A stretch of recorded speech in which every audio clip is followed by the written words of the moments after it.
तुम्ही पाहू शकता किती छान लपलपीत आणि मऊसूत अशी आपली ही गव्हाची खीर तयार झालेली आहे. नमस्कार, वीणा वर्ल्डमध्ये तुम्हा सर्वांचे खूप खूप स्वागत. आज आपण ही ना हनुमान जयंती विशेष ना आपण ही गव्हाची खीर बनवणार आहोत. त्यासाठी मी खूप साऱ्या टिप्स आणि ट्रिक्स सांगितलेल्या आहेत, त्यामुळे व्हिडिओ शेवटपर्यंत नक्कीच पहा. मी जे चपातीसाठी आपण जे गहू वापरतो ना तेच गहू घेतलेले आहेत. ते गहू मी 1 वाटी घेतलेले आहेत आणि ते गहू असं हाताने चोळून छान स्वच्छ धुवून घ्यायचे आहेत. 2 ते 3 पाण्याने मी असे हे गहू स्वच्छ धुवून घेतलेले आहेत आणि त्याच्यानंतर सर्व पाणी काढून ना असा एक सुती कपडा घेतलेला आहे आणि त्याच्यावरती आपण हे गहू काढून घेणार आहोत. मी घरी जे गहू आपण चपातीसाठी वापरतो ना तेच गहू घेतलेले आहेत. तुम्ही खपली गहू घेतले तरीही चालतील. आणि आता आपण हे सर्व गहू या कपड्यामध्ये काढून ना थोड्या 1 ते 1.5 तासासाठी ना हा कपडा असा झाकून ठेवणार आहोत आणि त्याच्यावरती एखादी जड वस्तू ठेवायची आहे. म्हणजेच आपल्याला हे गहू ओलवून घ्यायचे आहेत थोडेसे. आणि आता आपण 1 ते 1.5 तासानंतर हा कपड्यातून गहू काढून ना मिक्सरमध्ये पल्स मोडवरती फिरवून घेणार आहोत. मिक्सर पूर्णपणे फिरवायचं नाही, पल्स मोडवरतीच फिरवून घ्यायचे आहेत. अगदी ओबडधोबड बारीक करायचे आहेत. आपल्याला खूप असं बारीक करायचे नाही आहेत हे गहू. आता ह्या मिक्सरमध्ये ना मी पल्स मोडवरती हे गहू फिरवून घेते.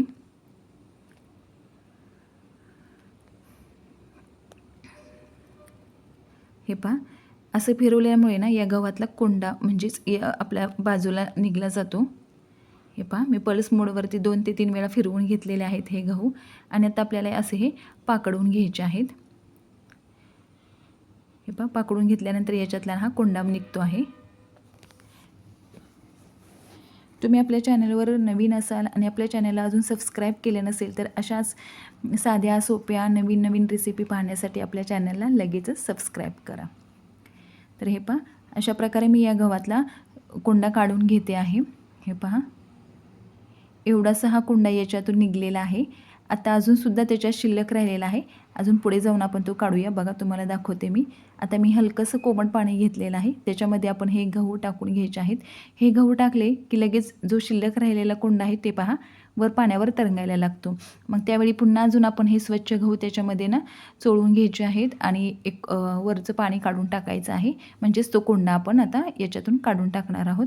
आणि त्याच्यानंतर हलकंसं कोमट पाणी घेतलेलं आहे आणि ते पाणी टाकून आपण हे गहू रात्रभर भिजवून घेणार आहोत. हे पहा, सकाळी आता मी ना एका कुकरच्या टिफिनमध्ये किंवा डब्यामध्ये हे गहू काढून घेते आहे. तुम्ही डायरेक्ट कुकरला लावले तरीही चालतील, पण माझा आता कुकर खूप मोठा आहे त्याच्यामुळे मी हा या डब्यामध्ये काढून घेते आहे. आणि 1 वाटी गहू घेतलेला त्याच्यासाठी मी हे 3 वाटी पाणी घेते आहे. हे पहा, आता मी मध्यम आचेवरती ना याच्या 4 शिट्या करून घेतलेल्या आहेत आणि असं आपण स्मॅशरने किंवा पळीनेच असं हे आपण स्मॅश करून घेणार आहोत. आणि 1 वाटी गहू घेतलेला त्याच्यासाठी आपण आता हा 1 वाटी गूळ घेतलेला आहे. तो याच्यामध्ये आपण इथेच मिक्स करून घेणार आहोत.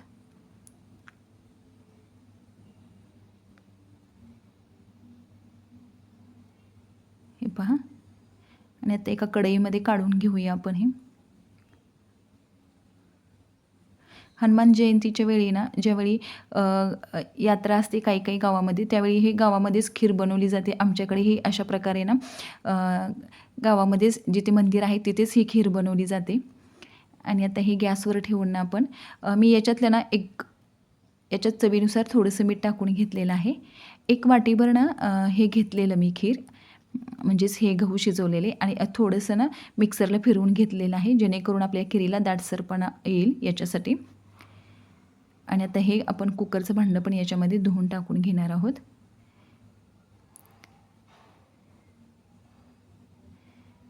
आणि आता आपण हे पहा छान उकळी आणायची आहे याला.